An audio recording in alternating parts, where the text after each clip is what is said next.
science fiction action film called Logan's Run. Spoilers ahead, watch out, and take care.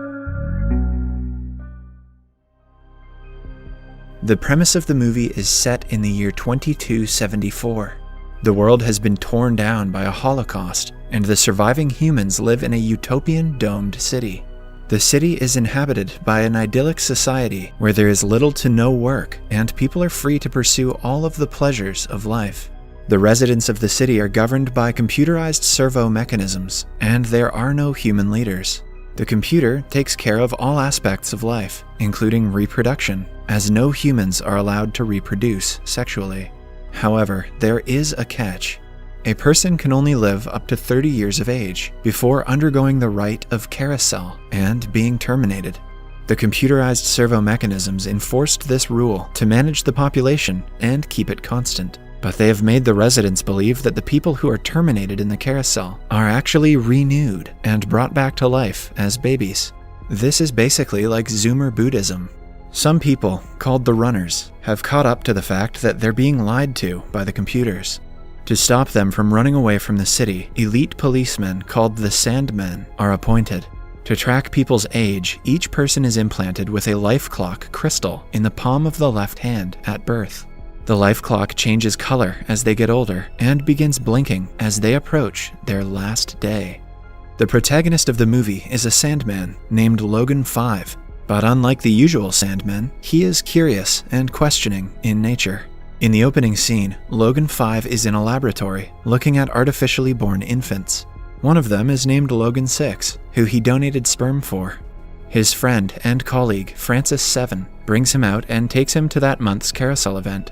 Several people who have reached the age of 30 are going to be terminated, and a crowd is gathered to witness the rite. It is noticeable that the people are wearing either red, yellow, or green clothes, indicating their ages. Red for the older ones, green is for the middle-aged, and yellow is for the teenagers. The Sandmen wear their usual black uniform. At the beginning of the ceremony, some masked people in white gowns are brought to the arena and circled around a giant lotus. Following that, the platform they are on begins to move around, creating a zero-gravity zone. The masked people float in the air and are killed one after another as the crowd cheers. When the rite is almost over, the Sandmen are alerted about a runner trying to escape from the west entrance. They chase him across the facility and eventually shoot him off a balcony. Logan 5 scans the man's face and does a quick identity check. Before leaving, he confiscates the runner's belongings that include a small metal ankh. The abandoned dead body is then vaporized by a modern device. Logan 5 is confused why the man didn't renew instead of trying to run away, but his friend Francis 7 dismisses it.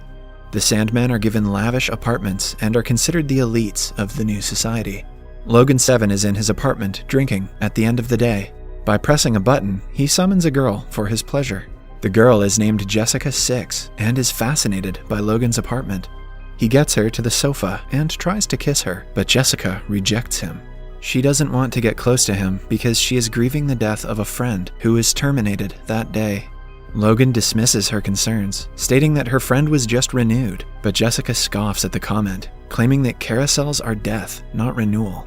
Logan gets suspicious of her being a runner and inquires about her age. Jessica quickly proves that she is young by showing him her life clock, which hasn't turned red yet. They are interrupted by Francis, who arrives with 2 girls on his arms, looking to have fun. Jessica quickly rushes out of the apartment, saying that she shouldn't have been summoned. The following day, Logan goes to the Sandmen headquarters to report the confiscated objects from yesterday. There, he finds out that the ankh is a special key that the runners use to get their secret hiding place, called the Sanctuary. The computer informs him that over 1,000 runners are on the loose currently, and instructs him to catch them all.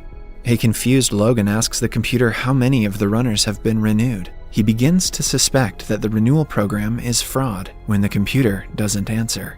Instead, it orders Logan to be a runner in disguise and help them catch the others. He again retaliates, claiming that the life clock on his palm will give away the disguise. To his surprise, the computer removes his remaining 4 years of life, so people would believe he is a runner. Logan protests, but it goes in vain because the computer turns itself off. Now he only has some days left to live and a mission on his hands. He returns home and summons Jessica again, believing that she knows something about running. He tells her he only has a few days left to live and shows her the ankh that is identical to the one she is wearing around her neck. Jessica accuses him of killing a runner for the ankh and storms out, believing that Logan is setting up some kind of trap. It is revealed that she is part of the runner group herself. When she tells her friends that Logan knows about the sanctuary, they order Jessica to finish Logan once and for all. She brings Logan down to the arcade, but before she can kill him, he is informed of another runner. The two get into a vehicle and chase the runner. They end up in an area filled with cubs, people who are deemed unfit to live in the main complex because of their wild nature. The cubs circle the two, intending to rob and kill them, but Logan uses his weapon to chase them away. Next, Logan uses his scanner to scan the area and locate the runner they were looking for. He finds her within seconds, but instead of arresting her, he lets her go, out of sympathy. Because of this, Jessica drops her plans to kill him and starts to believe he is genuinely a good person. As the two continue their journey to the sanctuary, we see Francis kill the runner that they just spared. He now has seen Logan and Jessica get out of the cube's zone. Knowing that the Sandman will eventually catch him, Logan goes to a medical professional to get a facelift to disguise himself. However, during the procedure, the doctor gets a call from the Sandman and turns against Logan. He pushes some buttons and uses his facelifting device to attack him. Logan reacts quickly and manages to avoid the machine's attack. Francis arrives at the clinic and gets into a fight with him, but Logan and Jessica somehow manage to escape. Then, they run to a tunnel and meet the other runners on their way. Jessica's friends do not trust Logan because a Sandman turning into a runner is unheard of. But they agree to let him go on when a nurse from the clinic earlier confirms that Logan is on their side. The two are told to follow the tunnel to reach the sanctuary. Right then, a group of Sandmen arrives with their guns blazing. The duo manages to run away, but is followed by Francis. They eventually reach a door that requires the ankh to open it. Jessica tries to get hers from her necklace, but it falls into the water and gets lost. Logan quickly uses his to open the door and go to the other side. When Francis comes, following them, he finds Jessica's ankh and continues the pursuit. Meanwhile, the duo is lifted up by a machine to a frozen cave. They are approached by an AI robot called the Box, whose job is to capture food from the outside world in order to feed the city. The robot is about to freeze them into food, but Logan uses his gun to fight him. Eventually, the cave starts to fall apart, and the two run into the outside world.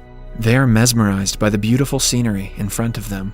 They have been so brainwashed by the computers that they don't even know what the sun is, and they call it a hot ball. After walking for a while, they sit down to take a rest, not realizing that Francis has followed them outside as well. The following day, Jessica and Logan are tired of walking and are still looking for the sanctuary. They eventually reach a pond and decide to take a swim. Jessica finally gives in to Logan's efforts, and the two make out. They also see that Logan's life clock has stopped flickering, meaning that the clock doesn't work in the outside world, and they can maybe live for as long as they want. Later that day, they notice a tower and happily approach it, thinking it must be the sanctuary. But they are soon met with disappointment to see the tower and the buildings around it have been taken over by nature. Suddenly, a cat brushes over Jessica's leg, startling her. The couple is fascinated to see an animal for the first time. They're sure to be disappointed when they realize that cats are assholes. They follow it and reach a classroom with an old man inside. They're both amazed by his wrinkles and gray hair, as they have never seen a person that old in the city. The man says that he has been living there since the Holocaust and didn't even know that the city existed. The duo also learns that the old man was raised by his parents, unlike the residents from the city who are made in a laboratory and raised in a nursery. Suddenly, Francis arrives and holds Jessica hostage. Holding her at gunpoint, he asks Logan to get closer so he can terminate him. But Logan manages to divert his attention by asking him to look at his palm. Francis, who somehow has yet to look at his own hand, is as surprised as the others to see his life clock not blinking. But even then, he doesn't want to believe he has been lied to his whole life. He attacks Logan, and the two get into a fight. The struggle ends when Logan manages to wound Francis gravely by hitting him with a pole. Logan then holds his old friend in his arms and wishes him goodbye as he dies. Following that, the old man makes the couple bury Francis's body in a grave. He claims that he buried his parents around the same area because that is what humans are supposed to do. Logan wants to go back to the city to show the people that there is so much more to life than artificial lighting and dying at 30. He thinks that the residents will believe him if he shows them the old man as proof. The next day, the three of them leave for the city. While resting on the way, the old man explains the concept of marriage and family to them. Good thing he didn't also tell them about the divorce rate, or they'd have abandoned their plan then and there. They eventually reach a hydro plant that supplies water to the city. Logan asks the old man to wait for them for as long as he can before the couple jumps into the water and swims back to the city. Logan finally tells the people about the outside world, but no one cares. The only people who hear them are the Sandmen, who arrest them. Logan is taken to an interrogation room where the computer asks him if he found the sanctuary. When he doesn't answer, they use a technique called surrogation to look into his subconsciousness and download data from his mind. However, the vast knowledge of the outside world is too much information for the computer to process, and it starts to malfunction. Maybe Logan did learn about the divorce rate after all. Everything controlled by the computer starts to explode, including the facility they are in. The city is ruined, making the people run outside in fear. Everything controlled by the computer starts to explode, including the facility they are in. As the domes are destroyed, the people are introduced to the outside world for the first time. They see the old man and are amazed by his wrinkles, like Jessica was. They surround him, asking if they can touch his skin. The movie ends as Jessica and Logan wave at the man from the crowd, indicating a happy ending. Subscribe for more videos like this, turn on notifications, and leave a like to help the channel out. Thank you for watching.